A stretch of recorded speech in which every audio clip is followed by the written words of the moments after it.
I'm just walking my dog, singing my song, strolling along. Oh, it's just me and my dog, catching some sun. We can't go wrong. My life was lonely and blue. Yeah, I was sad as a sailor. I was an angry one too. Then there was you appeared. I'd like to welcome my guest, Dr. Armaiti May. Thank you for having me. Thank you for coming. We had you before and we learned a lot from being with you. And I wanted to ask you some questions about your animal advocacy. You're a veterinarian. Yes. And you're an animal advocate. Absolutely. And you have done a lot of this since you graduated from vet school. Well, I've been involved with outreach on the Santa Monica 3rd Street Promenade. About 2 years ago, I started an animal rights meetup group, meetup.com. It has a way for people to gather together in various causes, and so the one that I started is called United Animal Advocates of LA, and we go out on the promenade a couple times a month and distribute literature, show footage of the way animals are treated in factory farms and slaughterhouses, and we try to encourage people to at least cut down on their animal product consumption, if not completely eliminate it or go vegan. I've also been involved with gathering signatures for an initiative which will be on the November 2008 ballot called the Prevention of Farm Animal Cruelty Act. I gathered about 1,200 signatures single-handedly. I gathered them also. Awesome. At my adoptions, I gathered signatures. That's great. I gathered a lot. It was very rewarding that it finally made it to the ballot. I was very happy about that. Yes, so now we're trying to get people to vote yes on it in November. Yes, people have no idea. What don't they know? They don't know that pigs who are pregnant are kept in tiny gestation stalls, metal, barren stalls, barely larger than their bodies, which prevent them from being able to even turn around for their entire pregnancies, which are close to 4 months in length. Why are they in those? That's a good question. What was the alleged purpose of putting them in there? In the case of farrowing crates, which are the crates that keep them from moving around when they've already given birth, the concept behind that is to prevent them from hurting their piglets because they are so huge. They're usually about 600 or 700 pounds, and the piglets are these tiny little guys, and so they can easily be squashed by the mother. But the counter argument to that is that if they were allowed more space in a natural setting, they would not be as likely to squash their little babies. Right. Ever since the 1950s, when factory farming became the standard for how animals were raised for food in this country and other countries, they were denied basic things such as space, access to the outdoors, sunshine, etc. And so they were basically reduced to commodities. And since the 50s, you said? That's when factory farming started, Wow. was back in the 50s with the Industrial Revolution. Wow. So it really came to the fore in around the 1970s when Peter Singer wrote his famous book, Animal Liberation. He's considered the father of the animal rights movement in some aspects. So he really shined a spotlight on this horrific practice of factory farming.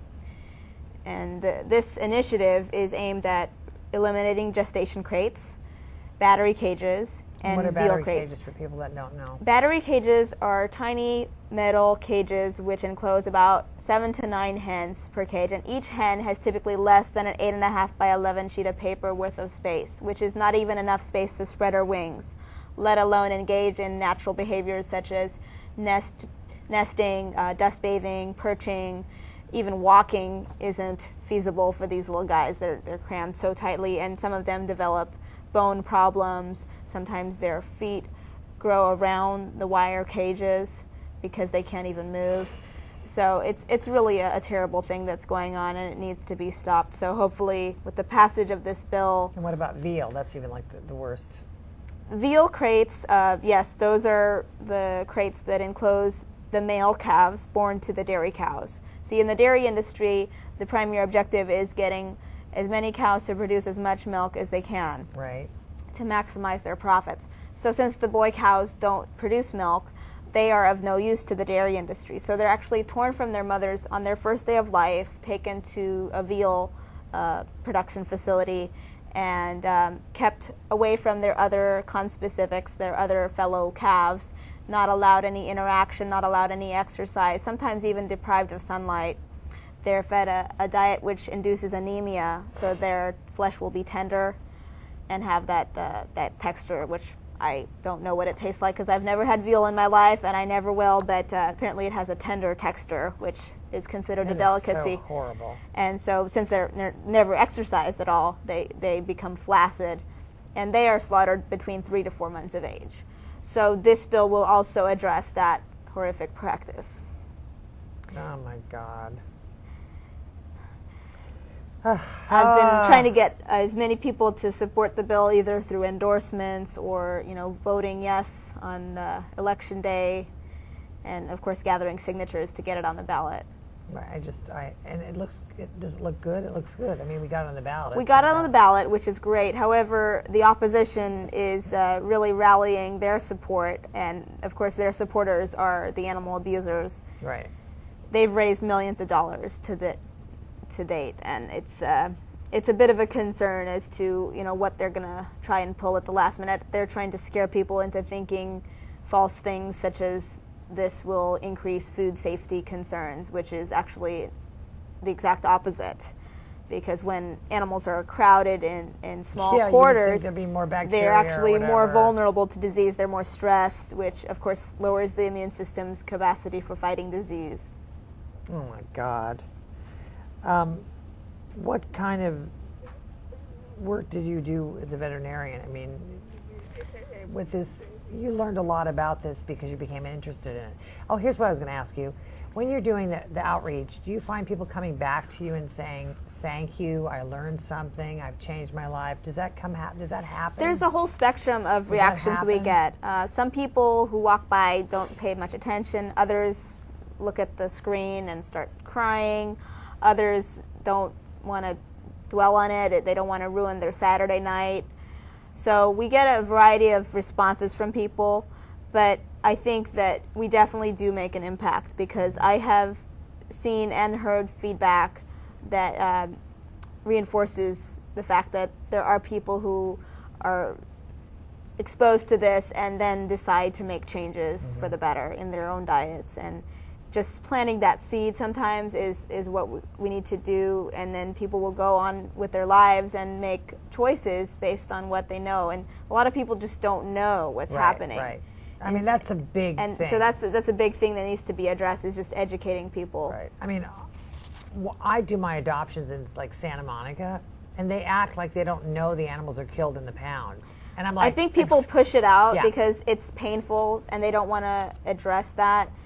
Anything that's going to ruin their day is something they just want to push out, because it's so much to deal with. Yeah.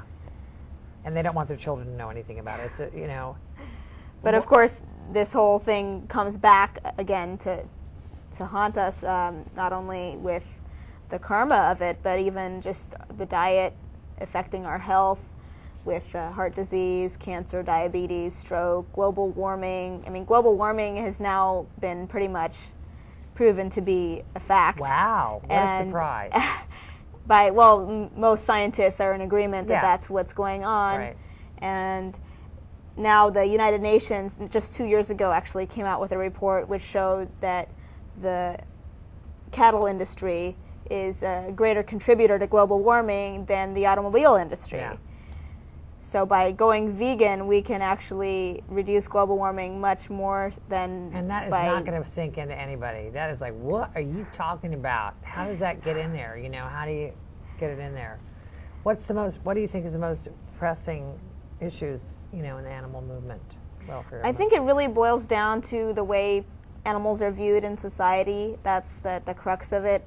Viewing animals as property, and treating them as property in our legal system, and just our culture is at the root of a lot of other animal issues.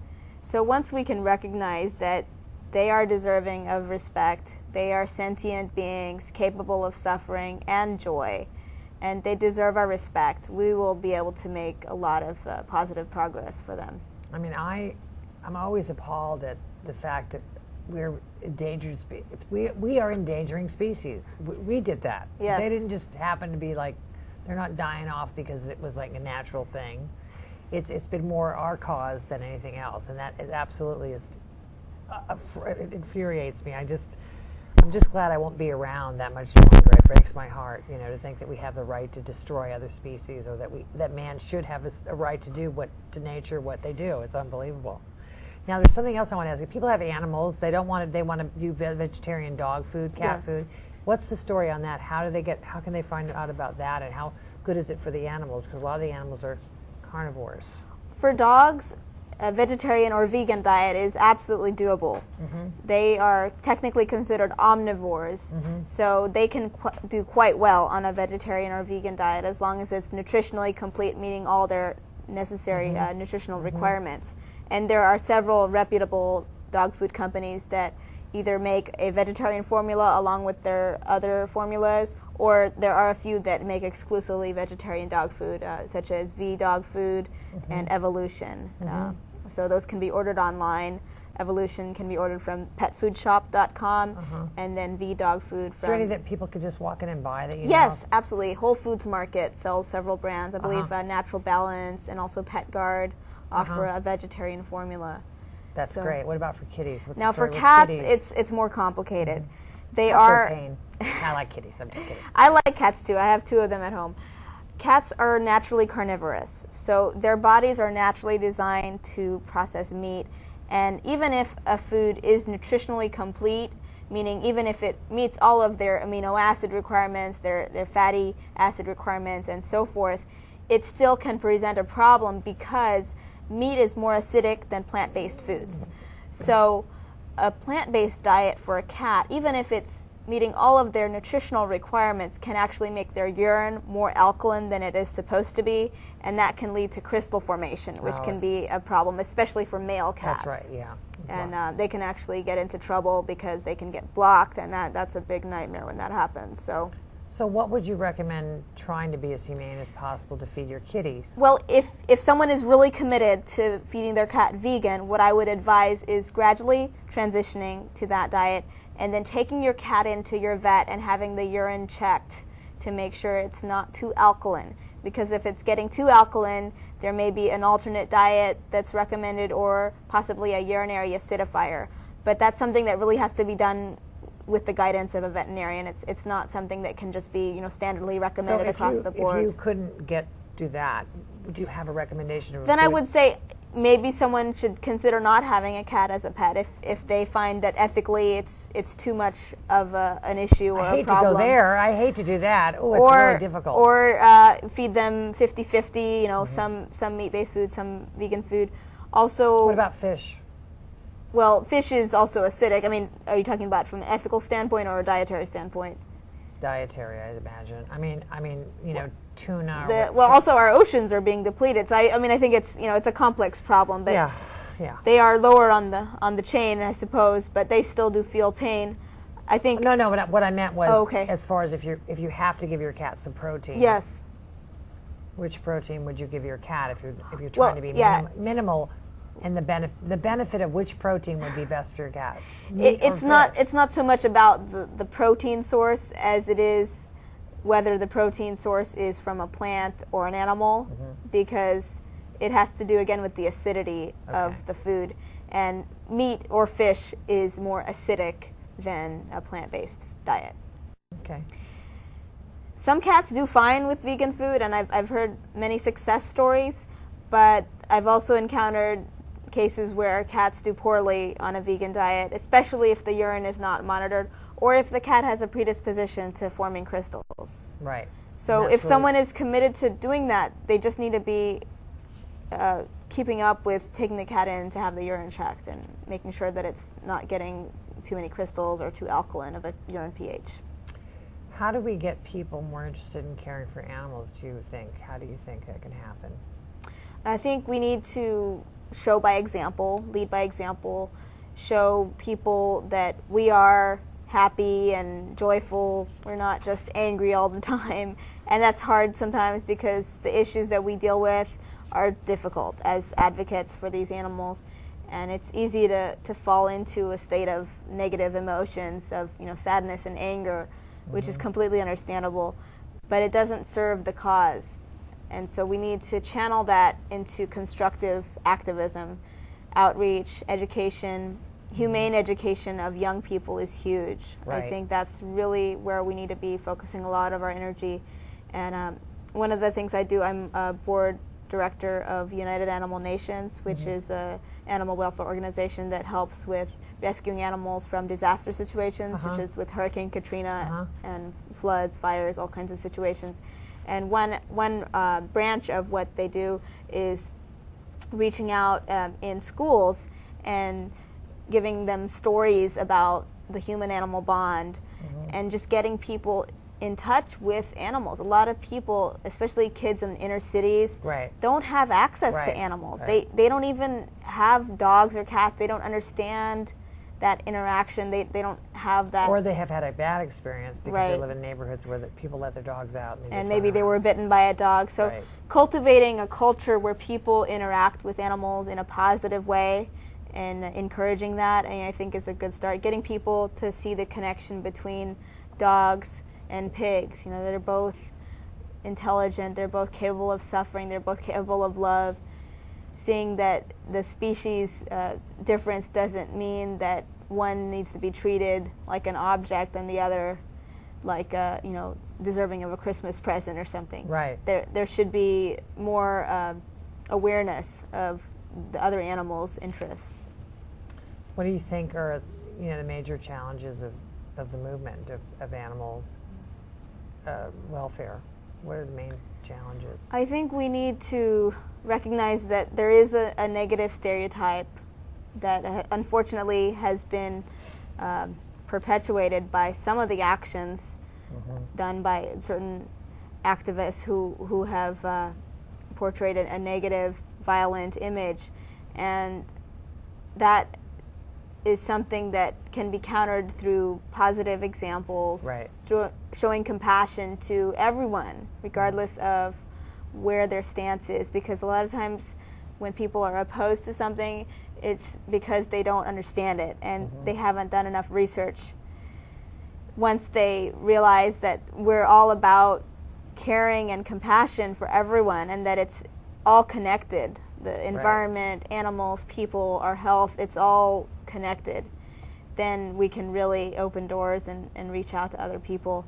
So it's a challenge. It's definitely something that, you know, we all face as activists, trying to break stereotypes. But it's, you know, it can be done one person at a time. Yeah. And so the kids are responding well to this. Yes, it's really taking off. It's really being well received.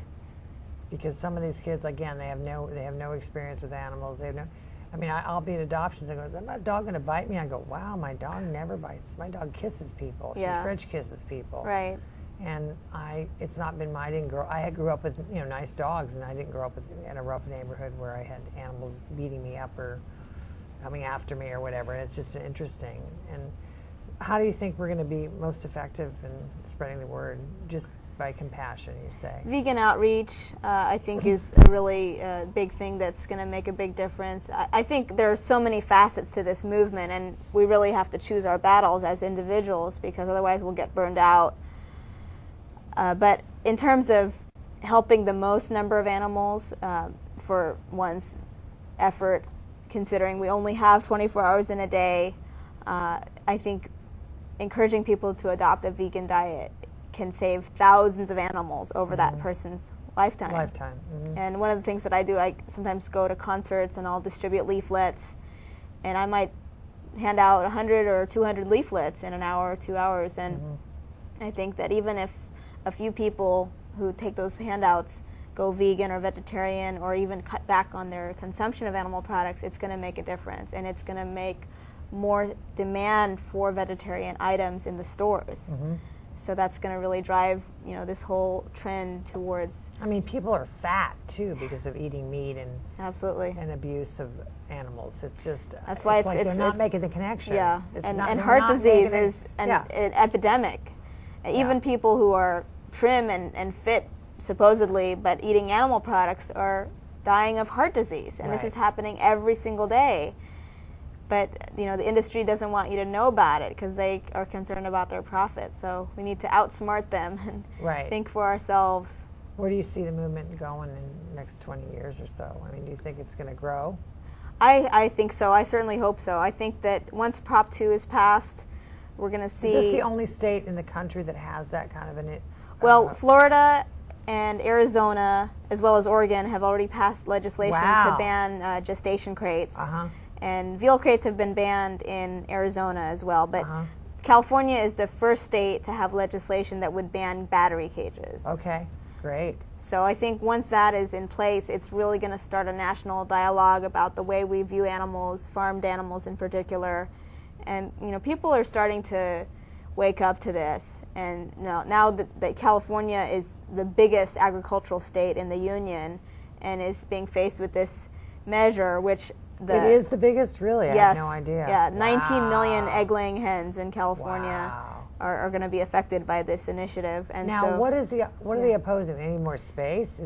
Are they opposing having to use more space for the animals? They're opposing it. They claim that it will increase their cost of operations, which actually, according to their own research, it'll only increase the cost of egg production by less than a penny per egg, which is inconsequential if you think about it, because even throughout this recession that we've been having, their industry has been profiting.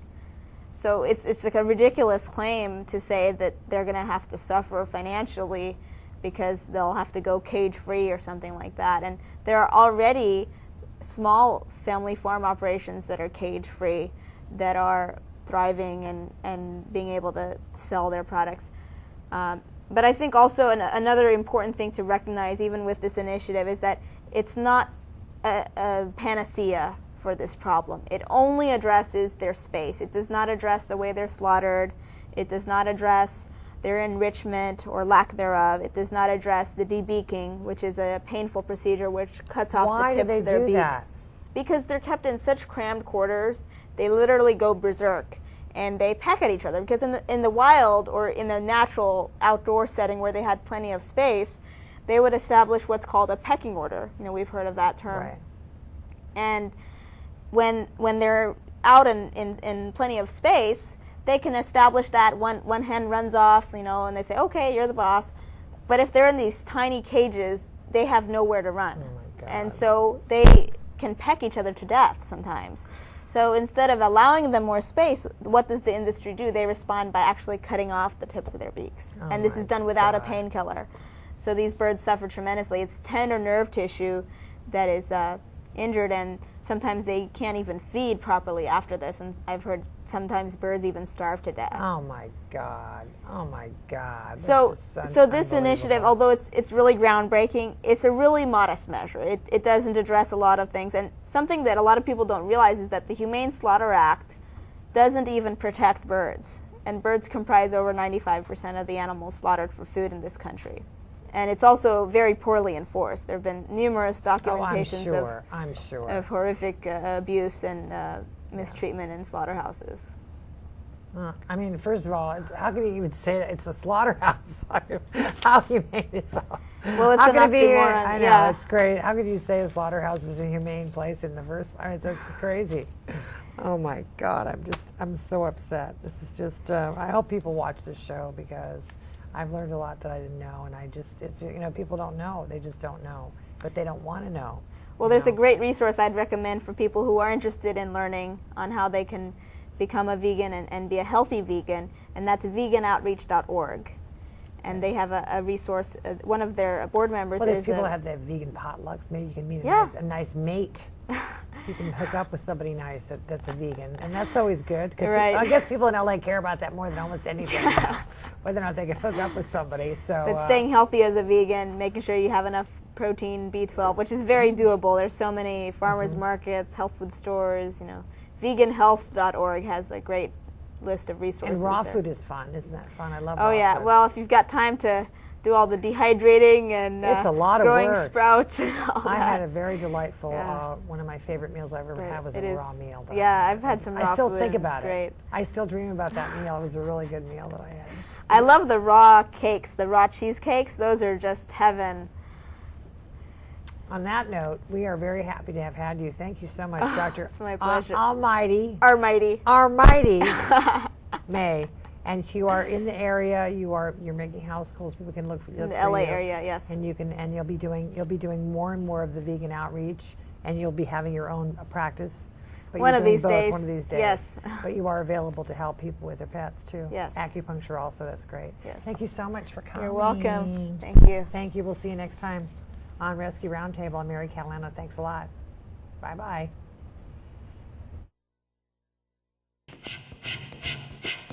I'm just walking my dog, singing my song, strolling along. Oh, it's just me and my dog, catching some sun. We can't go wrong. My life was lonely and blue. Yeah, I was sad as a sailor. I was an angry one too.